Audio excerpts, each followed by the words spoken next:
for the work well done. Mr. Speaker, reducing the fiscal deficit by 0.7 is not an easy task. And I want to ask them to put the foot on the pedal, the gas pedal, because it's the right trajectory. Mr. Speaker, I want to just pick few items here because majority has been spoken here. I don't want to repeat. But the sugar sector reforms, 2 billion. We come from the sugar growing area. I think this is a good thing to do. I just ask that it should be oversighted well as the leases go on. Most of this should pay the debts which are there.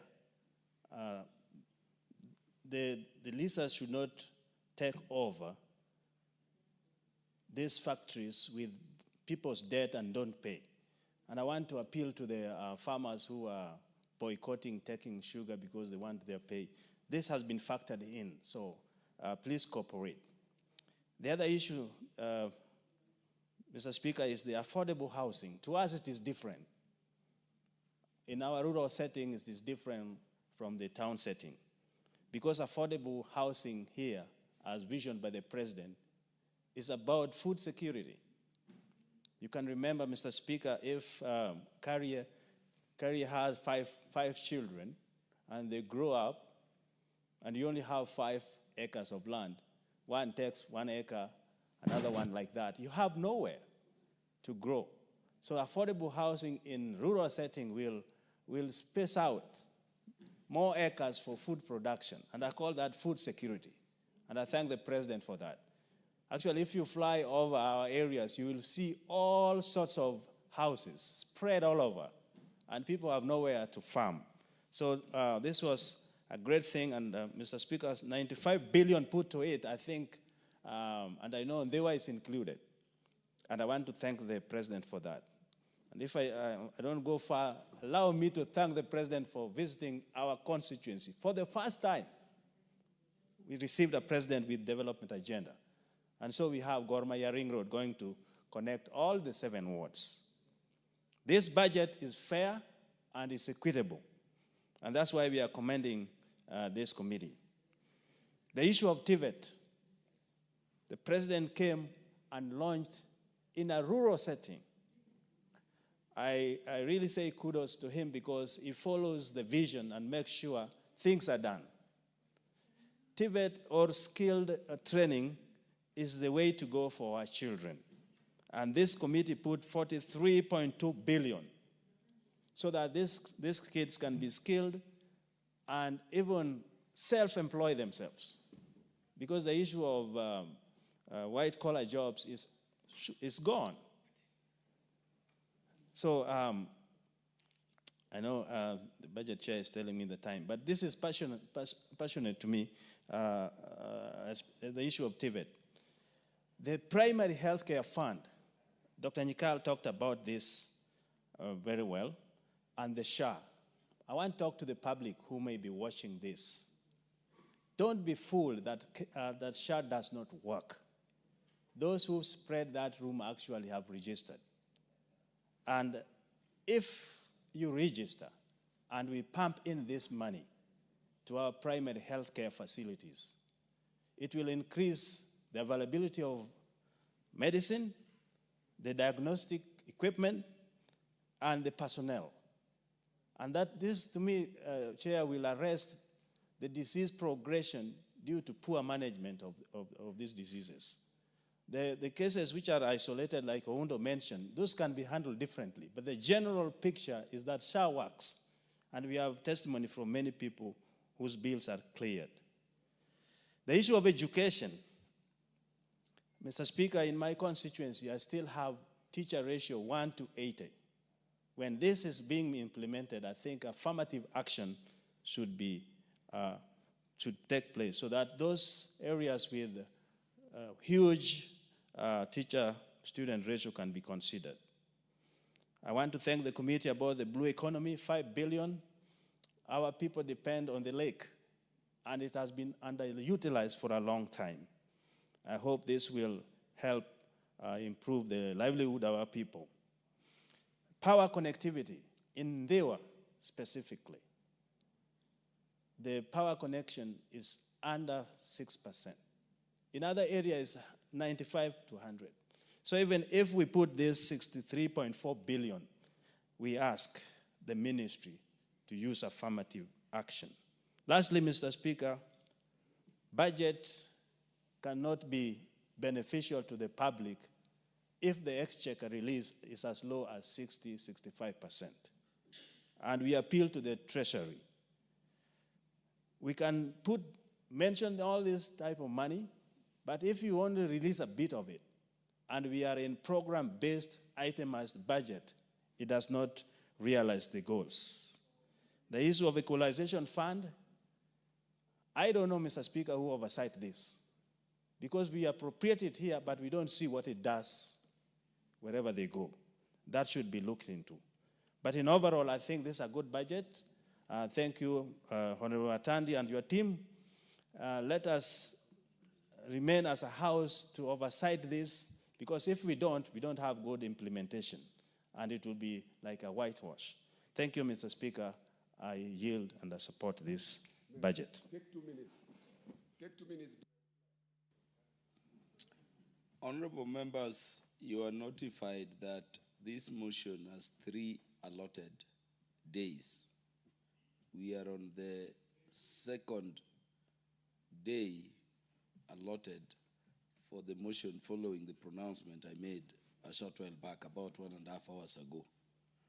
So don't worry about reply. It being a 3 allotted day motion means the mover cannot reply today. The earliest the mover will be on the 3rd day, which in all likelihood, time having not been extended, will be tomorrow. The Honorable Japhet Nyakundi will therefore be heard. Thank you, Honorable Speaker, for giving me this opportunity to also put my word on this budget for 2025-2026. First of all, I want to thank the chairman of the Budget and Appropriations Committee, Honorable Samuel Equity Atandi. And I call him Honorable Samuel Equity Atandi because of the good job that he has done to make sure that every part of this country gets an equal share of this budget. This is a budget of about 4.23 trillion Kenya shillings, and my eyes have been drawn to more especially the space that the money he has put in to make sure that our young men and women of this country get an employment, more especially in the education sector, where we are having about 4.5 billion Kenya shillings that has been put aside to make sure that the young people have been taken as interns, cognizant to the fact that this is the first time this country has been able to employ over 6,000 teachers, so that to be able to bridge the gap between the teacher and the student ratio. Same case to the security sector, where they have put about 2 billion to recruit the KDF, to recruit the young men and women. And you also know for the last 3 years, as a country, we've not recruited any young people in the police force. And this time round, money has been put in the budget to be able to recruit the young men and women, about 10,000 of them in the police force. This clearly shows that this administration under President William Ruto is ready and willing to make sure that the young people are given job opportunities so that they can be able, 1, to serve this country, and number 2, to be able to also get a living or earn a living out of that. The UHC has been a thorn in the eye. The young men and women have been operating under some weird circumstances. They've been striking each and every single day. We've been seeing them out of parliament, And as we speak here today, I am a happy man being in the Budget and Appropriations Committee and assuring that the young people that we have put in about 6 billion to make sure that the young people are taken under permanent and pensionable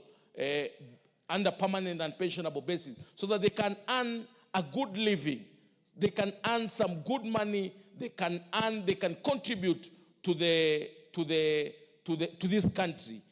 So I want to appreciate the good job that they have done.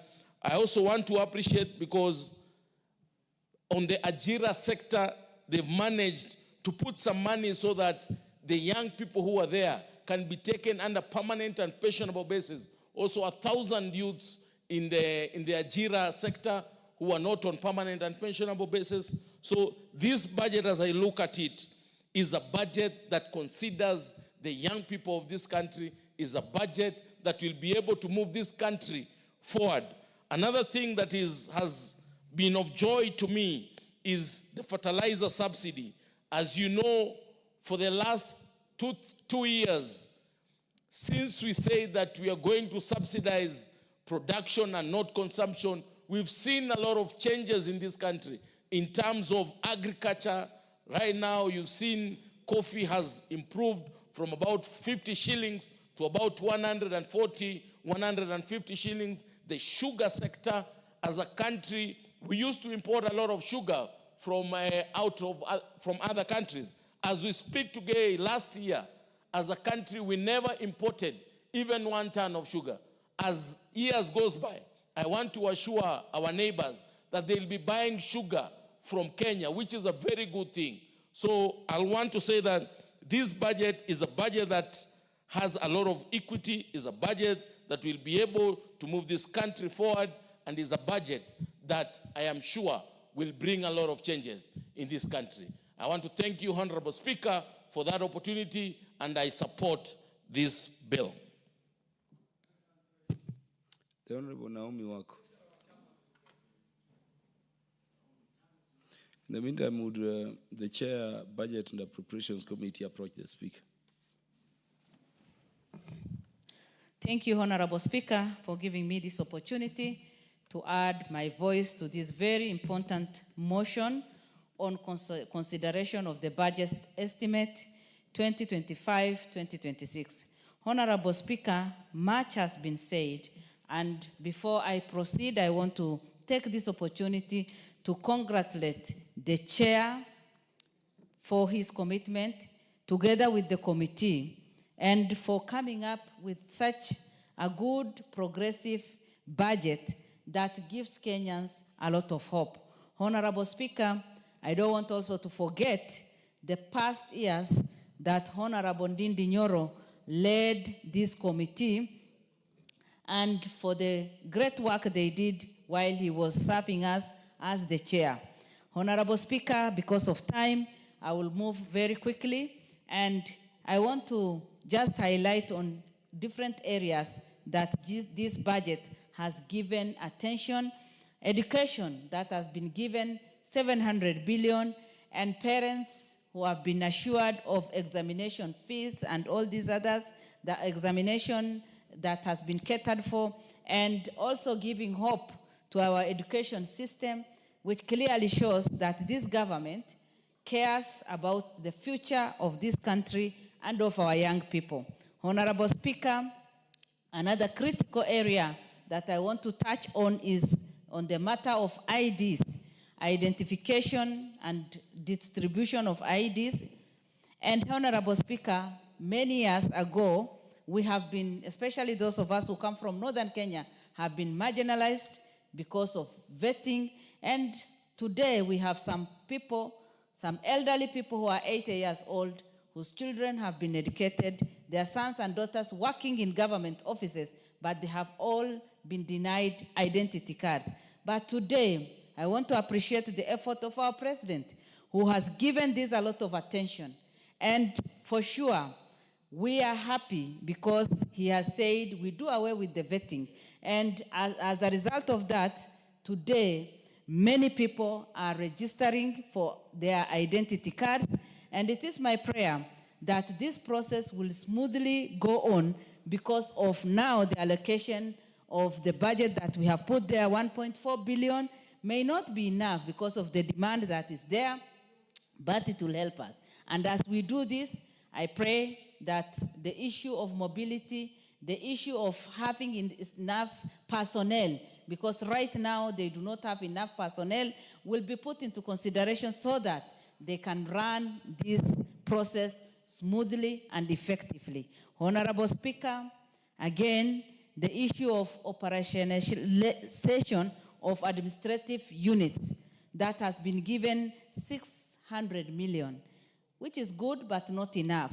And I pray that more units, more administrative units will be created, the areas that have been neglected in the past, so that we can get services, we can take services closer to the people. Another critical area that has been considered is agriculture, health, and we know that many people have suffered in the past because of health issues, and with the budget that we have allocated, I'm sure we'll be able to take care of our people. Honorable Speaker, allocation to the county government, the 4.5 billion is a good thing, and we are progressing.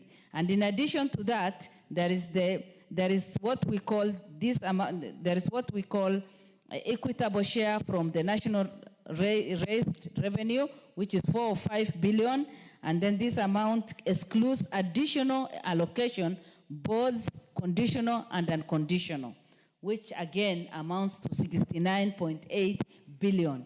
What I want to say is, yes, devolution has done a lot of good, and many people have been employed, many families sustained, great opportunities there, people are getting contracts, but again, we have challenges because of unpaid bills, the pending bills.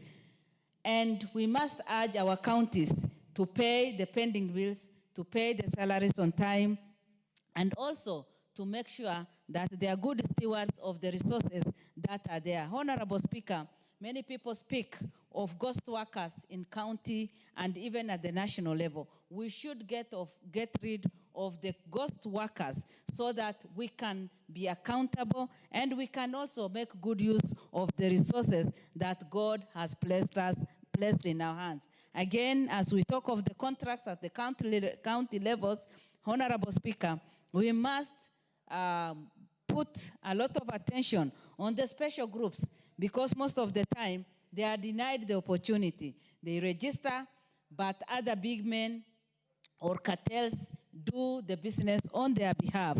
So if we can push the county governments to give attention to people living with disability, youth and women, then this country for sure will progress. Honorable Speaker, this budget is giving a lot of hope to Kenyans. And as the government has allocated 8 billion for the continuity of the fertilizer, that has given us good production in terms of maize and other produce. Again, 2 billion to coffee cherry, but I want to insist on the support to coffee farmers and 2 billion. Yes, additional over 5 billion has been allocated to support the dairy and livestock sector. Honorable Speaker, I just want to urge our government, the 5 billion may not be enough because we have so many pastoralists, and most of the time we lose our animals during the drought. We need to be to give insurance to our animals and also come up with ways so that the livestock and dairy products can also be well taken care of. Honorable Speaker, this is a forward-looking budget, giving a lot of hope because of even the money that we have placed in primary health care, about 10 billion, where HIV, AIDS positive people, the TB, malaria, and other sicknesses are well catered for. Again, Honorable Speaker, 16.6 billion for UHC coordination and 10 billion towards support to the national immunization effort. Few weeks ago, as women leaders, we met and we were presented with the challenge of immunization that our young or babies are facing as a result of the funding that has been stopped. But now that this has been catered for, then we are sure that at least this process will continue and we will have a healthy society. My only request is please give attention to the people who live in the rural areas so that they will also have the same benefits as the people living in urban areas and in the cities. Honorable Speaker, with those few remarks, I support and I pray that Kenyans will grow through this. Honorable Dr. Naomi Wako, just before you conclude, there is the famous road the president has been proposing for the north. The one going through. Tell us something about it. Don't worry about time as the leader of the house, and because you've sat for very long, yes, we'll allow you time to tell us about how developments in your region have been catered for. Thank you, Honorable Speaker. As I said before, for many years, we have been saying that we have been marginalized and neglected, and we do not have enough roads, enough, hospitals, the health areas, and even the education, sector has suffered because we do not have good infrastructure in place. Honorable Speaker, I must say that as people from northern Kenya, we are grateful to our president, who is considerate enough and who has considered that particular road all the way from Isiolo to Mandera, Wajir, whatever it is. Because before that, nobody cared about us. And it is my prayer that he will consider more. And in fact, I want to urge our president to continue with the same spirit. The naysayers, let them continue saying what they are saying. But the country is already progressing. SHA is already working. Our people are going to the hospitals and giving their testimonies. Some months ago, many people were condemning our government and our president in particular.